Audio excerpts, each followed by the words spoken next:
ध्यान योग से नष्ट हो जाएगा। जो हमारे संत मत में ये तरोताजा प्रक्रिया है और नान्यो भेद कदाचना, दूसरा कोई उपाय नहीं है। हम जो ध्यान करते हैं यही रास्ता है एक।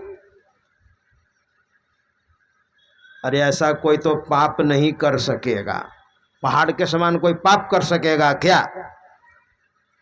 लेकिन अगर हो गया है तो जीवन को थोड़ा ख्याल कीजिए, आप क्या किया आप किए अपने जीवन में, अपने जीवन में याद कीजिए। आप रत्नाकर का नाम आपने सुना है, बहुत बार आपने सुना होगा।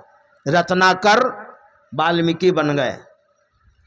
इतना पाप किया था उसने जीवन में, और जवानी में लोग सुनता है किसी का, जवानी किसी की नहीं सुनती है। रत्नाकर ब्राह्मण कुल के थे,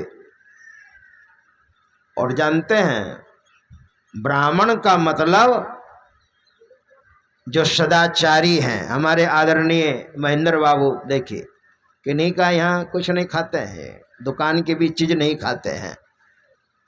हम लोग तो कभी काल इधर उधर का खा भी लेते हैं, लेकिन ये दुकान की भी चीज नहीं खाते हैं। ऐसे सतयुग में कोई वर्ण व्यवस्था नहीं थी, और ऋषभ देव भगवान ने वर्ण व्यवस्था कराई। समाज में देखा, उनके राजत्व काल में भगवान विष्णु के अवतार थे ऋषभ देव जी महाराज। सतयुग में उनके राजत्व काल में, उनके राजत्व काल में सब अपने ढंग से कर्म करते थे। एक दिन जब खोजने के लिए गए ना, जरा खोजें कौन ब्राह्मण है, कौन क्षत्रिय है, कौन वैश्य है, कौन शूद्र है। चातुर्वर्ण्यम मया सृष्टम गुण कर्म विभागस्य तस्य कर्तारमपि माम विद्य कर्तारमव्ययम्। भगवान श्री कृष्ण ने ये द्वापर के अंतिम में ये श्लोक कहा है अर्जुन को। 4 वर्णों को मैंने बनाया है, लेकिन गुण कर्म विभागस्य, गुण और कर्म को देखते हुए ये कैसे कर्म कर रहे हैं, गुण क्या है। तो सतयुग में अपने ढंग से लोग करते थे। तो भगवान विष्णु के अवतार भगवान श्री कृष्ण, और भगवान विष्णु के अवतार ऋषभ देव जी महाराज। तो ऋषभ देव जी महाराज ने विभाजन किया, तो भगवान श्री कृष्ण ने कहा कि मैंने किया है। एक ही बात तो है, भगवान विष्णु के अवतार दोनों हैं। तो जब समाज में उन्होंने देखा, क्या देखा, सादा जीवन, उच्च विचार, सदाचारी ऐसे भी समाज में होते हैं, लेकिन कम होते हैं। तो ऋषभ देव जी महाराज तो भगवान के अवतार थे ही, और राजा भी थे। उन्होंने अपने मंत्री से कहा इस व्यक्ति का नाम लिखो, ये ब्राह्मण है, सादा जीवन है। सादा मतलब भोजन सादा है, शाकाहारी भोजन है, और भजन ध्यान करते हैं। कोई फैसला आता है एकदम दूध का दूध, पानी का पानी, कोई पक्षपात नहीं, ये करते हैं। भजन ध्यान करते हैं, भजनानंदी हैं, विचार अच्छे हैं, सादा जीवन है, उच्च विचार है। ये ब्राह्मण है, लिखो। इसी को ब्राह्मण कहते हैं। और ब्राह्मण होकर के मांस मछली शराब खैनी बीड़ी सब खा रहे हैं, और कहिएगा मैं ब्राह्मण हूं, तो कर्म से आप ब्राह्मण हुए। गुण कर्म विभागस्य। ऋषभ देव जी महाराज ने गुण को देखा और कर्म को देखा। समाज में क्षत्रिय लोग भी थे। क्षत्रिय किसको कहते हैं? शौर्यम तेजो धृतिर दाक्षम युद्ध चाप्य पलायनम दानम ईश्वर भावस्य क्षात्रम कर्म स्वभावजम। भगवान श्री कृष्ण ने अर्जुन को कहा क्षत्रिय किसे कहते हैं अर्जुन जानते हो? क्षत्रिय का मतलब शौर्यम, उनके अंदर शूरता रहे, शौर्यता मतलब वीर, तब ना देश की रक्षा करेंगे। अगर वीरता ना हो तो हमारे गुरु महाराज ने साधक को भी कहा क्षत्रिय स्वभाव का होना पड़ेगा। आओ वीरो मर्द बनो, अब जेल तुम्हें तजना होगा, मन निग्रह के समर क्षेत्र में सन्मुख थिर डटना होगा। जय जय जय गुरुदेव, जय श्री सद्गुरुदेव, जय जय जय गुरुदेव, जय श्री सद्गुरुदेव। आओ वीरो मर्द बनो, अब जेल तुम्हें तजना होगा, मन निग्रह के समर क्षेत्र में सन्मुख थिर डटना होगा। जय जय जय गुरुदेव, जय श्री सद्गुरुदेव, जय जय जय गुरुदेव, जय श्री सद्गुरुदेव। गुरुपद धर कर ध्यान से शूरो, दृष्टि अड़ा दो सुख मन में। गुरुपद धर कर ध्यान से शूरो, दृष्टि अड़ा दो सुख मन में। मन की चंचलताई से बल कर कर के बचना होगा। आओ वीरो मर्द बनो, तब जेल तुम्हें तजना होगा, मन निग्रह के समर क्षेत्र में सन्मुख थिर डटना होगा। जय जय जय गुरुदेव, जय श्री सद्गुरुदेव, जय जय जय गुरुदेव, जय श्री सद्गुरुदेव। क्षत्रिय स्वभाव, क्षत्रिय जो होते हैं ना वो बहुत सहन करते हैं, बर्दाश्त करते हैं, दूसरे का हेल्प करते हैं, दूसरे की सहायता करते हैं, परोपकार में जीते हैं, अपना घर का काम छोड़ देते हैं लेकिन दूसरे की सहायता करते हैं। इसको कहते हैं क्षत्रिय। वीर होते हैं वे, कायर तो भाग जाएंगे। संत कबीर साहब ने भी कहा है, संत कबीर साहब कहते हैं क्षत्रिय का मतलब सूर संग्राम को देखी भागे नहीं। सूर वीर संग्राम को देख करके नहीं भागता है, युद्ध को देख करके नहीं भागता है। सूर संग्राम को देखी भागे नहीं, देखी भागे सोई सूर नाही। संग्राम को देखकर, युद्ध को देखकर अगर भाग जाए कि हम मारे जाएंगे, घायल हो जाएंगे, तो संत कबीर साहब कहते हैं वो सूर नहीं है, वो वीर नहीं है, वो क्षत्रिय नहीं है। किनसे लड़ना है? आगे सुनिए। काम वो क्रोध मद लोभ से जूझना, काम वो क्रोध मद लोभ से जूझना, मड़ा घमसानताई खेत माही, साच वो शील संतोष शाही भय, नाम शमशेरता खूब बाजे। कहे कबीर कोई जूझिया सूरमा, कायरा भेड़ता तुरंत भाजे। जो कायर होगा वो तो भाग जाएगा, और जो क्षत्रिय होगा, जो वीर होगा, वो नहीं भागेगा। और साधना में, सदाचार में वीरता की आवश्यकता है। युद्ध में डटे रहते हैं, घायल हो रहे हैं, और फिर भी जब तक सांस रहती तब तक लड़ते हैं योद्धा, जो क्षत्रिय होते हैं। वैसे ही साधना में भी मन निग्रह के समर क्षेत्र में, मन को सुषुम्ना में, मन और दृष्टि में बड़ा तादात्म्य है। जहां मन है वहां दृष्टि है, और जहां दृष्टि है वहां मन है। मन को वहां पर एकाग्र करना है। घायल साधक घायल होते हैं, मन बहुत परेशान करता है। हमारे गुरु महाराज कहते हैं वक्त नहीं है ऐ वीरो। देखिए क्या कह रहे हैं, वीर कह रहे हैं ना, साधक को वीर कहा।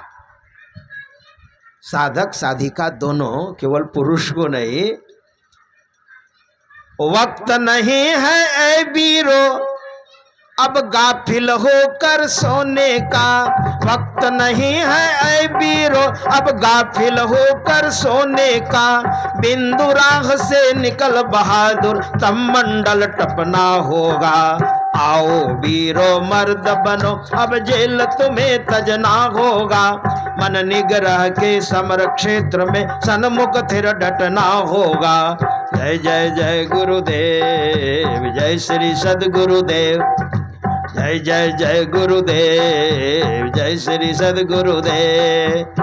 यहाँ तक रुकना नहीं है, यहीं तक नहीं, आगे और है। दामिनी दम के चंदा चमके सूर्य तपे ज्योति मंडल, दामिनी दम के चंदा चमके सूर्य तपे ज्योति मंडल। इस मंडल से आगे वीरो और तुम्हें बढ़ना होगा, इस मंडल से आगे वीरो और तुम्हें बढ़ना होगा। आओ वीरो मर्द बनो, अब जेल तुम्हें तजना होगा।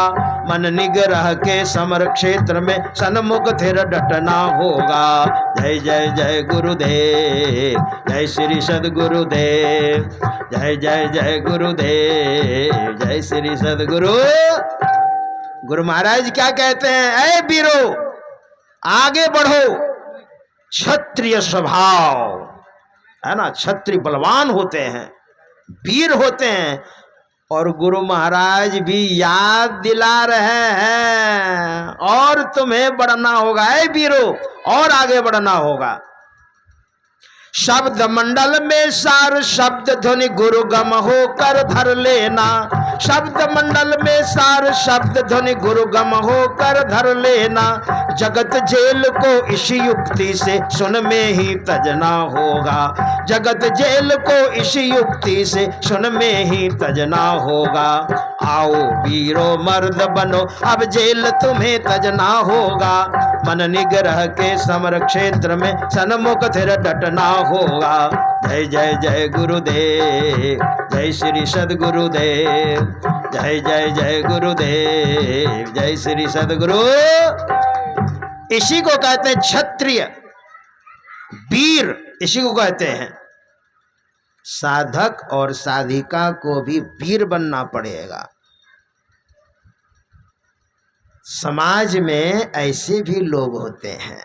ऋषभ देव जी महाराज ने देखा, अरे ये तो दूसरे का हेल्प करते हैं, दूसरे की सहायता करते हैं, ये तो परोपकारी हैं, ये बड़े अच्छे हैं। और देखिए यश कमाना हो ना तो येन केन प्रकारेण दूसरे की सहायता कीजिए, आप परोपकार कीजिए, पुण्य भी है। भगवान वेदव्यास ने कहा, मैंने 18 पुराण बनाया है, 2 ही वचन सार हैं।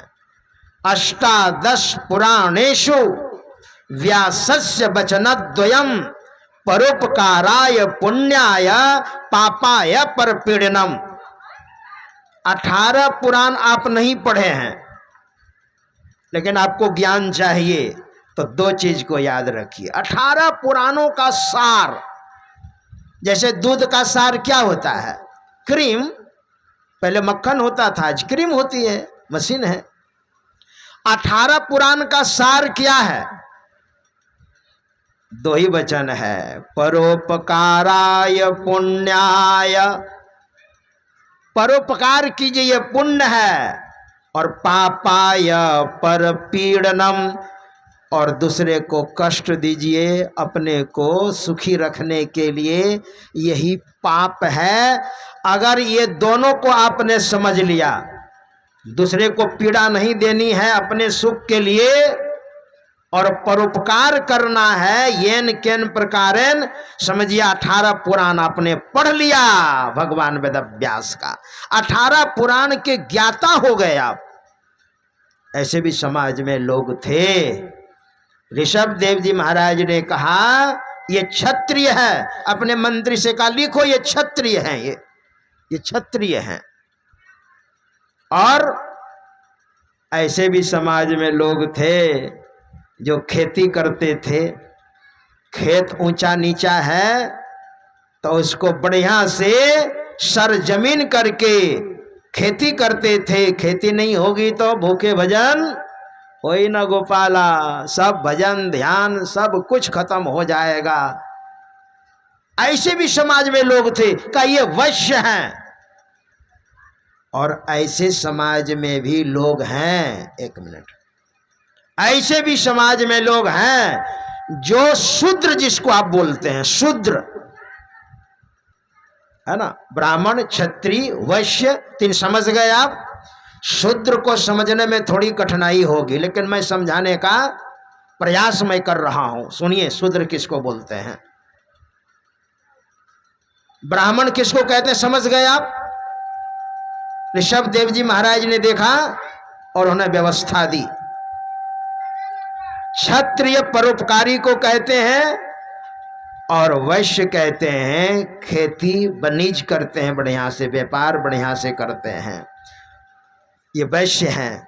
और शूद्र का मतलब, शूद्र शब्द नहीं है, शूद्र शब्द नहीं है, क्षुद्र शब्द है, क्षुद्र। एक चौ के बाद छ होता है और एक अक्ष होता है ना, दो होता है, पढ़े लिखे आप लोग हैं, समझ रहे हैं।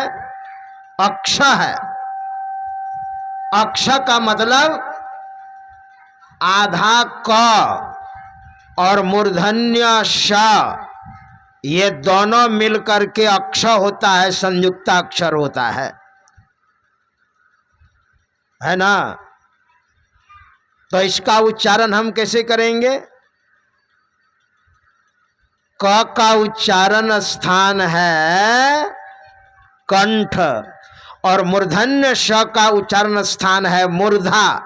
जैसे हम लोग डेली गाते हैं, सब क्षेत्र क्षर अपरा परापर और अक्षर पार में निर्गुण सगुण के पार में सत असत हो के पार में। तो उसमें छ नहीं है, चौ के बाद अक्ष है। सबक क्षेत्र, जिभ्या आपकी जाएगी कंठ और मूर्धा, तब उच्चारण होगा। और चौ वाला छ होगा, ये क्या है, इचुशानम तालु, ये तो तालु, ओष्ठ और तालु इसका उच्चारण स्थान है। क्षुद्र का मतलब होता है जिनके अंदर क्षुद्रता है, छिद्रान्वेषी है, उच्छृंखल है, उदंड है, नालायक है, कम वक्त है ना, उसको कहा शूद्र। उनको वेद शास्त्र से क्या मतलब, उनको शिष्टाचार से क्या मतलब, क्या खाना है नहीं खाना है इसको क्या मतलब। इसलिए ऐसे समाज में अधिक लोग हैं। तो ऋषभ देव जी महाराज ने कहा ये शूद्र है, लिखो। शूद्र का मतलब निम्न वर्ण नहीं है, लिख लिया शूद्र। इस तरह से जो क्षत्रिय हैं, है ना,